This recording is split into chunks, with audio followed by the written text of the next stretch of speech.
Terror in Dagestan. Armed Islamists target churches and a synagogue. In a shocking series of coordinated attacks on June 24th, Islamic militants targeted Orthodox Christian churches, a synagogue, and a traffic police post in Dagestan, a predominantly Muslim republic in southern Russia.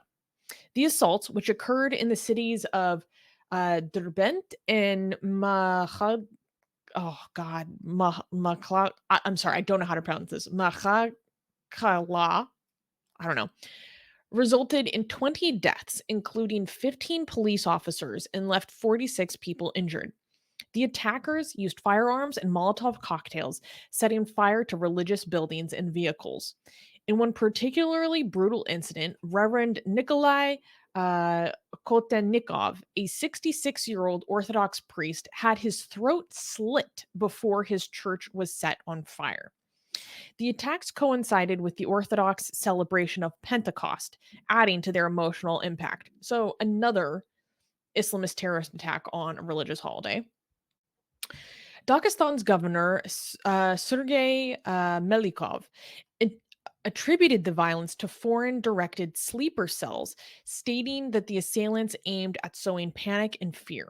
Russian authorities reportedly killed at least 5 gunmen in the response, with some reports suggesting the attackers included family members of a local pro Kremlin party official.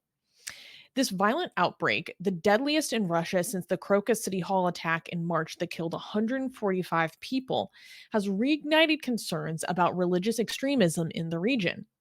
The incident has prompted a 3-day mourning period and highlighted the ongoing challenges of maintaining ethnic and religious harmony in Russia's diverse and volatile North Caucasus region. Especially in light of recent previous incidents such as the anti-Semitic airport rampage in that same city that I cannot pronounce, Makhalaka, in October of 2023. So people will remember shortly after the beginning of Israel's response in Palestine, there was that incident that we covered where there was a plane that landed coming from Israel into this, like, I think it's the capital of Dagestan. And Armin, do you remember that incident that happened where there was like hundreds, maybe Yeah. thousands of people that swarmed that airplane, like literally going on a Mm. pogrom, like hunt for Jews that they thought was on this airplane? Like, no one was Yeah, Israeli yeah. and no one got harmed, but they almost lynched like a bunch of random Uzbek nationals just on the assumption that they were Jews coming from Israel. Um, it was like literally thousands of people stormed an entire airport on a hunt for Jews. So this happened in that same city. And this is we covered another incident that happened very recently with Yeah. ISIS um the ISIS militants that took hostage some Russian prison guards in their prison and then were killed. And then there was the very, very violent, horrific terrorist attack that happened in the Crocus City Hall in March. That was allegedly committed by several Tajik nationals. And so Russia has a big Islamist terrorism problem. Dagestan is a region that has historically been plagued by Islamist violence for decades. There was kind of a what's the word I'm looking for? A little bit of a lull in the past couple of years. And some people attribute that lull in the violence in the Dagestan region to the fact that thousands, reportedly thousands of extremists left Dagestan to go join ISIS. Wow. So it's, you know, oh yeah, there was a little bit of security because they all left the region to go fight for ISIS. I'm not gonna lie, like, Russian Muslims scare me the most. They are so freaking extreme. Like, it was a Chechen refugee that was the one that beheaded Samuel Paty in France. Um, I don't know what's going on there, but they take things seriously on a different level that, like, I have hardly seen anywhere else. Um, Do you Go know ahead. what Putin and Russian officials have been doing in all these examples that you mentioned? Like we have seen more and more Islamic attacks in Russia, right? Recently, ever since October 7th. And so also want to mention that, oh, like what they do to these people after doesn't show strength. The fact that they let these things happen, that shows how weak they are. But another, like I want to add to what I mentioned last week, another sign of how weak and pathetic they are is that they not only they deny that they have an Islamic, Russian officials deny that they have a growing Islamic problem, they keep saying these are from Ukraine. Do you know that? Every single one of them, they're like, oh yeah, this was Ukraine. Yeah. You have Yeah, the ISIS governor came attacking you and forward you and blame tried to make Ukraine. this a Ukrainian thing. There's no evidence. It's insane. I mean, I wanted to make sure. Here's the thing: I didn't know the last two times they blamed it on Ukraine. They're blaming ISIS on Ukraine, and I was like, did they do this again? Like, I wanted to go check if they did. Like, I was like, they probably did it again. And like, yeah, like I was guessing. Like, I just went and checked. They did it again. They're again saying this is Ukraine. Should I read this? Sure, go ahead. I mean, it's as predictable as the sun rising and setting. Yeah, Russian officials blame Ukraine and the United States for the recent terrorist attack in Dagestan, despite the Islamic State in Khorasan province claiming responsibility. So I don't know how to read this Russian name. MP, like I don't know how to read these names. Some MP there suggested on television that the attacks may have been orchestrated by intelligence services of Ukraine and NATO, without offering any evidence. Kremlin spokesman Dmitry Peskov, denied that armed Islamist radicalism was on the rise in Dagestan, insisting that attacks were not supported by society. However, experts interviewed by Voice of America's Russian service said the Kremlin focus on the war in Ukraine means it has taken its eyes off the terrorist threat in Dagestan. The reluctance of Russian authorities to openly address the Islamist threat in Dagestan is seen as a strategic move linked to the ongoing conflict with Ukraine by portraying Ukraine Ukraine and the collective West as the main adversaries. The authorities aim to divert public attention from the challenges posed by Islamic extremism. Well, fantastic. Unbelievable. You know, I was reading some analysis saying that this shows how weak the internal, because this is a region that is reportedly heavily monitored, given how historic the violence is. And accordingly, it used to be like there used to be like nearly daily attacks in Dagestan. And then, like I said, it kind of went into a lull. But the fact that the majority of the people that were killed in this attack were security services goes to show how taken unprepared they were. And there are people saying, like, if they can't even defend and protect their own security services to this extent, how are they going to be able to protect the general public? And in that sense, it makes a lot of sense for them to blame this all on Ukraine and the West and NATO, because then it helps them like wash away their own responsibility in a sense.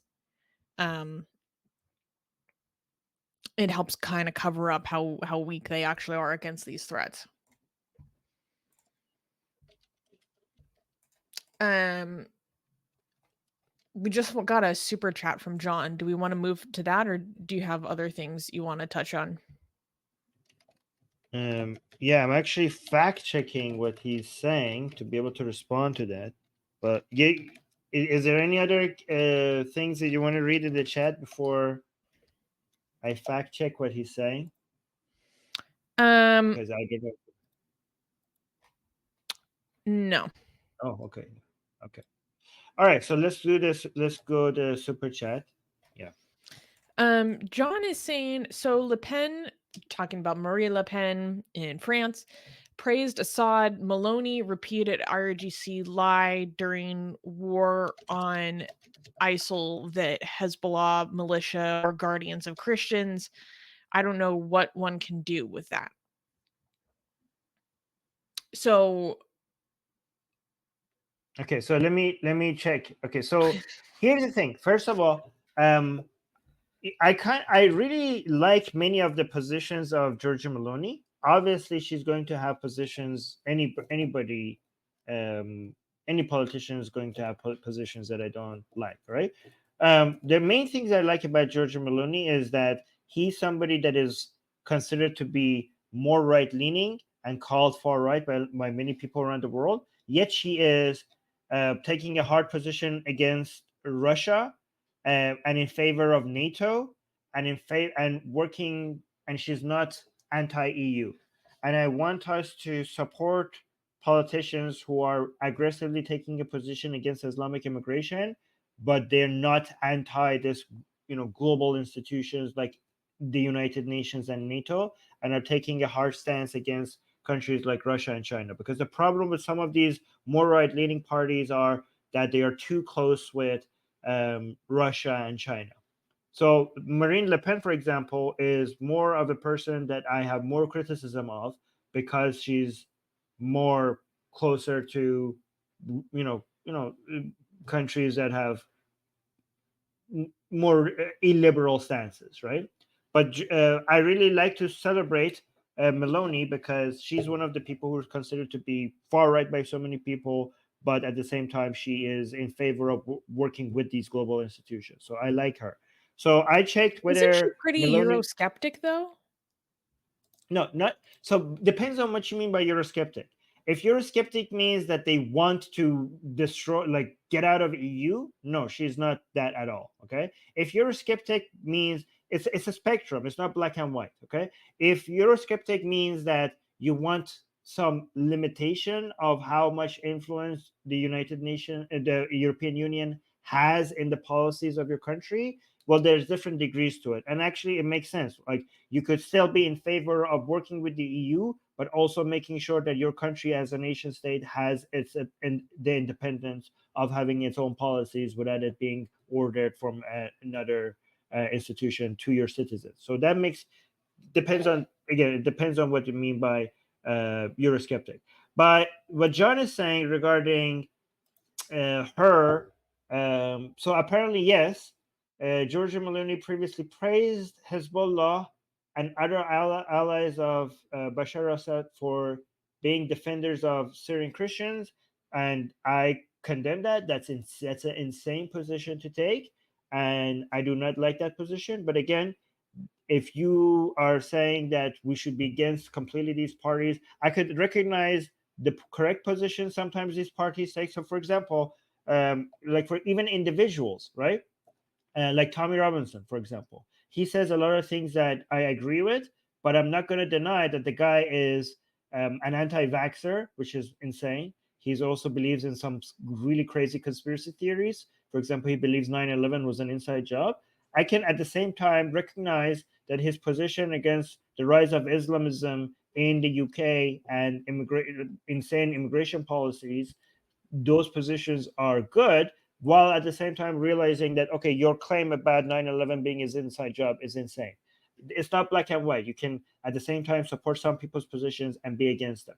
So Giorgia Meloni, that position of her is very disappointing. I didn't know that she said that. I looked it up. Yeah, apparently she did say that, and it's very disappointing. And also, I checked your claim about Marine Le Pen, and yeah, that claim is also true about Marine Le Pen, and that is very disappointing, and I'm against. But again, this is not black and white. We could be for someone's position on something and against them on something else. But thank you for informing me. What I find very interesting is I find that political leaders across the spectrum, across all parties, often fall into the trap of praising tyrannical, authoritarian, fascist leaders as a way to justify non-interventionism.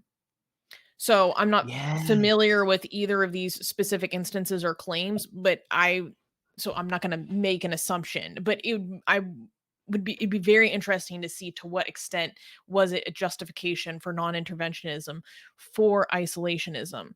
Because I'm going to take the stance that deposing fascist tyrants is a good thing. Well, it And that depends Europe if you have took it upon itself as a project of the 20th century to do that. But then suddenly, I mean, it didn't. we've decided to Not wash ourselves of always. that responsibility moving forward in the rest of the world. Yeah, but you have to. I mean, that was the same philosophy with Saddam. Looked at how that worked out. So maybe not Again, always. Maybe sometimes. Yeah. talked about heavily in this book. Yeah. Okay. So the older I get, I think that people who call themselves pacifists and non-interventionists are actually just deluded appeasers of fascism. Right. So I think that's also a spectrum. It doesn't make sense for you to be pro-intervention or anti-intervention. It's a case-by-case basis. It's a spectrum. Anybody who's like completely anti-interventionist, are they saying that like it was a bad idea for United States to get into the World War II against Hitler and helping Europe, helping the world get rid of Hitler? Like, was that a bad idea? Like, people who are anti-interventionists, they mention Iraq and Afghanistan, right? What about World War II? What about NATO's involvement in Serbia, stopping a genocide? What about that? Like, are these not examples that show you that sometimes interventions actually work and help the planet? But in both of those instances, there's a strong history of self-identified pacifists opposing intervention in both of those cases and actually appealing to the good records of the genociders as a reason to not intervene. These are the pacifists. Yeah, exactly. Or what about defeating ISIS? Like Unicorn was mentioned. Yeah, Unicorn was like, or what about what was happening to the Yazidis? Yeah. So what about defeating ISIS? Was that a bad idea? That was a good idea. Or what happened to the Kurds or in Rwanda, Iraq? for example? We did, like, the world sit back and watch what happened in Rwanda. So was that a good idea to be a pacifist back then? Anyways. So we ignored what happened to the Kurds. Yeah, it's a moral stain again, against the world. It's more complicated than being able to say it's a good idea or bad idea. But again, anyways, can we clap for the next news? No, right? Can we? Oh God, no. Space Elliot saying, Susanna, could you take Biden's place as the Democrat nominee? Here's the thing. I heard a quote today from a pundit, and it just feels very true, that the Republican Party has no morals and the Democratic Party has no spine. Okay, so here's the thing. I would like to I like to think that I have a spine. Maybe I don't. Maybe it's self-delusion, whatever. But it's something I like to assume. And so I think I would have a hard time fitting in that party in general. Well, you could give it politically a spine. homeless. You could give it a spine. Do you know who makes the most amazing, gorgeous, and other adjectives that I can't use here on YouTube, blasphemous art ever? We do! And for some reason, we are giving it away for free. Download them now using the link in the description before we change our mind.